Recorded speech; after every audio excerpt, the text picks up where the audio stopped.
much I wanted to cut you all open and then climb inside your bodies.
Copyright disclaimer under Section 107 of the Copyright Act 1976. Allowance is made for fair use for purposes such as criticism, comment, news reporting, scholarship, and research.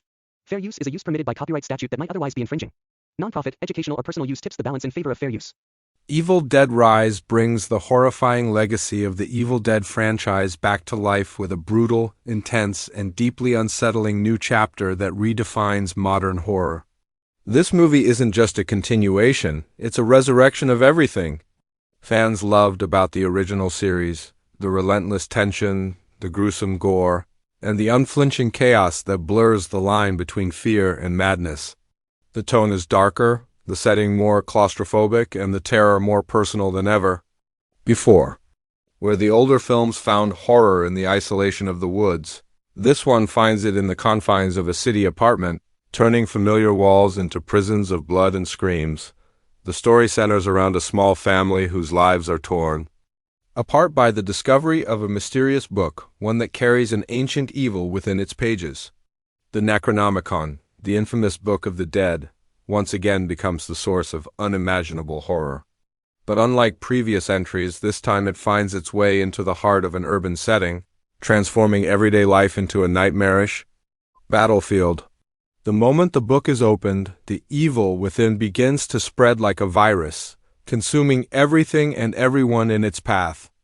The film captures the descent into madness with shocking realism, making every scream, every drop of blood, and every flicker of light feel disturbingly real. At the center of the chaos are two sisters whose bond becomes the emotional anchor of the story.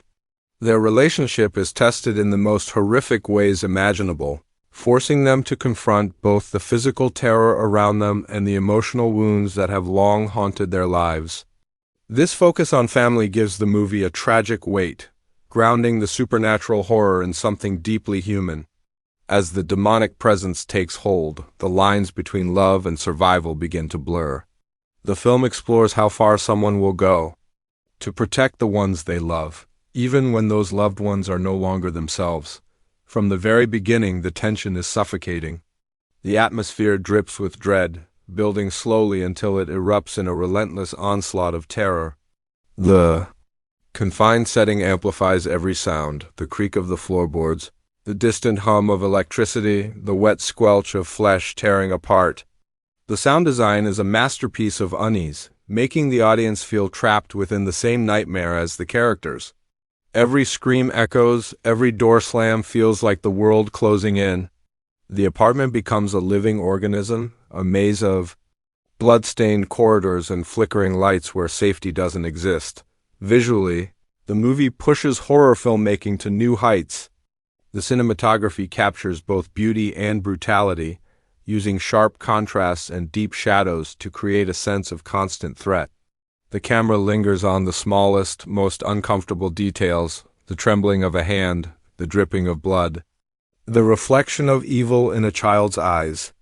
The lighting is minimal, often relying on natural sources like lamps or the cold glow of the city outside, which makes every dark corner feel alive. The visual effects blend seamlessly with practical gore, honoring the legacy of the original films while updating the experience for modern audiences. The use of practical makeup and prosthetics brings an authenticity that CGI could never match, making the violence feel tactile and horrifyingly real. The pacing is relentless. Once the terror begins, it never lets up. There are no safe moments, no pauses for relief, just a constant escalation of dread. The film's structure mirrors a descent into hell, where each scene feels more nightmarish than the last. What begins as small, eerie disturbances, strange noises, flickering lights, unsettling behavior, soon explodes into full-blown horror as demonic possession takes hold. The transformation scenes are some of the most disturbing ever filmed, capturing the agony and grotesque beauty of a soul being ripped apart from within. The possessed characters, with their twisted smiles and inhuman movements, are terrifying to behold, embodying the essence of evil with every frame. The emotional core of the story never gets lost amid the blood and chaos. The film is, at its heart, about survival, not just from monsters, but from guilt, fear, and loss. The protagonist's journey mirrors that of classic horror heroes, but with a raw, Emotional intensity that makes her story deeply affecting. She's not a warrior or a chosen one. She's an ordinary person forced into extraordinary circumstances. Watching her transform from vulnerability to defiance is one of the film's most satisfying arcs. Her strength doesn't come from destiny, but from love, a love that becomes both her weapon and her curse. The children in the film add another layer of horror. Their innocence makes the events even more disturbing, especially as the evil presence corrupts everything pure and safe. The family dynamic, once warm and chaotic in the way only real families are, becomes a tragic battlefield where every emotion, love, fear, anger, turns into a weapon. The film uses this dynamic to explore the theme of family as both salvation and damnation. Even when possessed, there are moments where the demons echo fragments of humanity, mocking their victims with the voices of loved ones. These scenes hit hard, reminding the audience that true horror isn't just about monsters, it's about losing the people you love. The gore and evil. Dead Rise is both shocking and artful. It's not used just for shock value, but to heighten the emotional and physical intensity of the story. Blood flows like water, walls are painted red, household objects become instruments of destruction. Every wound, every scream feels earned because it serves the larger narrative of chaos and survival. The creativity in the violence reflects the series' roots, maintaining the twisted humor and inventiveness that fans expect from an Evil Dead film. It's a brutal experience, but never senseless. Every ounce of pain has purpose. The film's score adds another layer of terror. The music is minimal but haunting, often blending with ambient sounds to create a sense of unease. Low drones, distorted whispers, and sudden crescendos heighten the tension at exactly the right moments. Sometimes the silence is even more frightening than the sound, forcing the audience to hold their breath in anticipation of what comes next. The use of audio distortion during possession scenes creates a disorienting effect, as if the audience itself is being pulled into the madness. What makes Evil Dead Rise stand out is how it respects its legacy while carving out a new identity. It doesn't rely on nostalgia or old characters to carry its weight. Instead, it embraces the spirit of the franchise, the mix of horror, tragedy, and absurdity, and reimagines it for a new generation. It's a story that acknowledges the roots of the Evil Dead universe while proving that terror can evolve beyond the woods and into the heart of the city. The result is a fresh, terrifying experience that honors the past while pushing forward with bold confidence. The direction is fearless. Every frame feels intentional, every moment crafted to maximize fear and emotion. The filmmakers understand that horror works best when it feels unpredictable, when danger can come from anywhere, and when no one is truly safe. The decision to set the story in an apartment complex was genius, turning the comfort of home into a death trap. The narrow hallways, the flickering elevators, the pounding from the apartment above, everything that was once ordinary becomes a source of dread. The environment becomes the antagonist, trapping the characters in an ever-shrinking space of survival. By the time the film reaches its climax, the audience is emotionally and mentally drained, but in the best way possible. The final act is a storm of chaos, blood, and emotion. It brings together everything the film has been building toward: family, fear, and the fight for survival against an unstoppable evil. The final confrontation is both terrifying and cathartic, blending physical horror with emotional release. The imagery is unforgettable: twisted bodies, blazing fires, and the haunting echo of laughter that refuses to die. The protagonist's final stand feels earned, her victory both triumphant and tragic, leaving the audience shaken but satisfied. The ending leaves a lingering sense of unease. Evil is never truly destroyed. It only waits, watching, ready to rise again. The film closes not with relief, but with a chilling reminder that darkness is never far away. The Book of the Dead, the cursed object that started it all, remains the silent promise of more horror to come. It's a haunting conclusion that ties the story to the larger Evil Dead mythology while standing completely on its own. In the end, Evil Dead Rise isn't just another horror movie, it's a full-throttle descent into madness, pain, and survival. It captures everything that makes the genre powerful: the fear of the unknown, the struggle to stay human in the face of evil, and the realization that sometimes the scariest monsters are the ones that wear familiar faces. The film's emotional weight, stunning visuals, and unrelenting terror make it one of the most impactful horror experiences of the modern era.